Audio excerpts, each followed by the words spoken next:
Welcome to Compass Opioid Stewardship in Practice. Each week, our Compass coaches will explore a real-world case, define a clinical goal, and walk through practical strategies to improve care. Whether you're tuning in via video, audio, or reading the summary, this session is built for busy clinicians like you. Enjoy the show. Hi, and thanks for joining me. My name is Joshua Bloom. I'm a primary care, internal medicine, and addiction medicine physician and coach in the Compass Opioid Stewardship Program.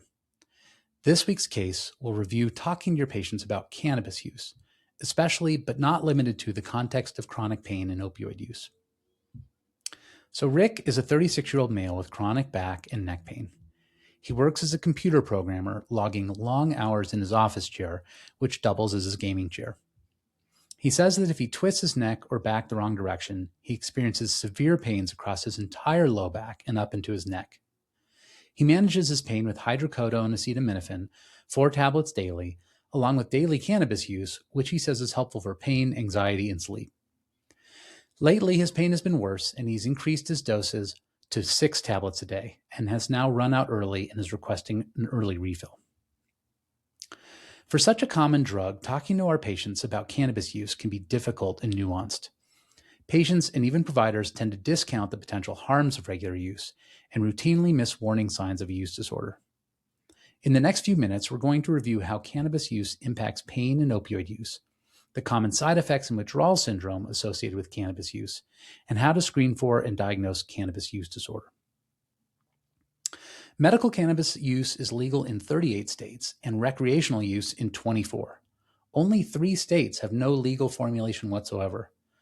So most of us in primary care are accustomed to seeing patients who use cannabis regularly. While some providers will not prescribe opioids to an individual who also uses cannabis, others recognize cannabis's potential role in pain management and the relatively less severe harms of cannabis use to allow this substance to be used concurrently with opioids. In fact, earlier in the campaign to legalize cannabis, advocates touted its role in pain treatment, and some small studies suggested that it might be a viable alternative to opioids. An early retrospective study even associated cannabis legalization with a reduction in opioid prescriptions. Unfortunately, more recent reality has not lived up to this hype. States with legalized cannabis have not shown comparatively greater reductions in opioid prescriptions, and legal cannabis use is an independent risk factor for non-medical opioid use and other substance use disorders, particularly in younger adults. Although pharmaceutical preparations and even smoked cannabis have demonstrated modest effectiveness for neuropathic pain, cannabis and cannabis-derived products have not been shown to be effective for other somatic complaints, like the non-radicular back pain in Rick's case.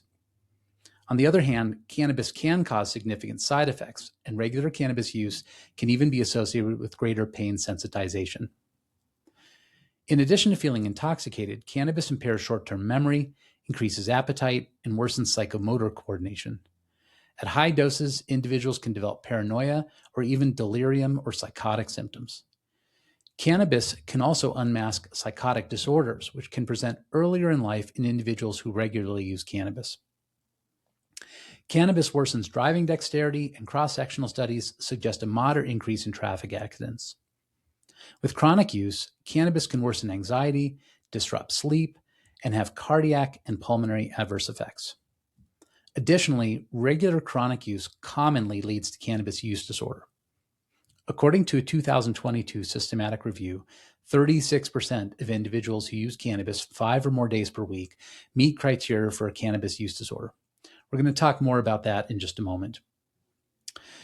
As you probably know, THC is the main psychoactive component of cannabis, which is now available in a variety of forms and in much higher potencies than just a couple decades ago. Whereas botanical marijuana contained typically around 10% THC or less, modern strains may approach 35% or more.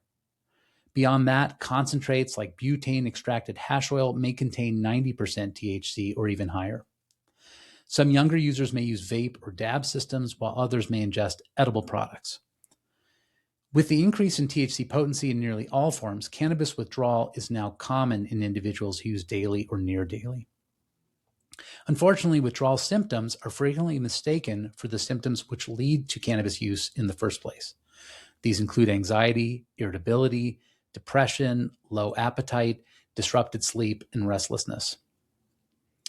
When I talk to my patients about cannabis use, I ask them how frequently they use and in what form. Notice I use the term cannabis and not marijuana or pot. I prefer to use the term cannabis or THC product, as younger patients who don't smoke plant marijuana may answer no to questions about use. I also feel that as professionals, we should avoid slang when possible. Additionally, I ask what's the longest amount of time they've gone without using in the last few weeks. Many of my patients tell me they smoke every day and they know cannabis works because if they don't smoke for a day or even less, their anxiety worsens, their appetite disappears, and they can't sleep. Helping patients understand that what they're describing is cannabis withdrawal can be the first aha moment for the patient to consider making a change. Most of these individuals have also increased the amount and potency of their use over time in response to diminishing effects, known as tolerance. Incidentally, tolerance and withdrawal or physical dependence are 2 of the 11 criteria for a use disorder. So with just those 2, the patient meets criteria for a mild use disorder.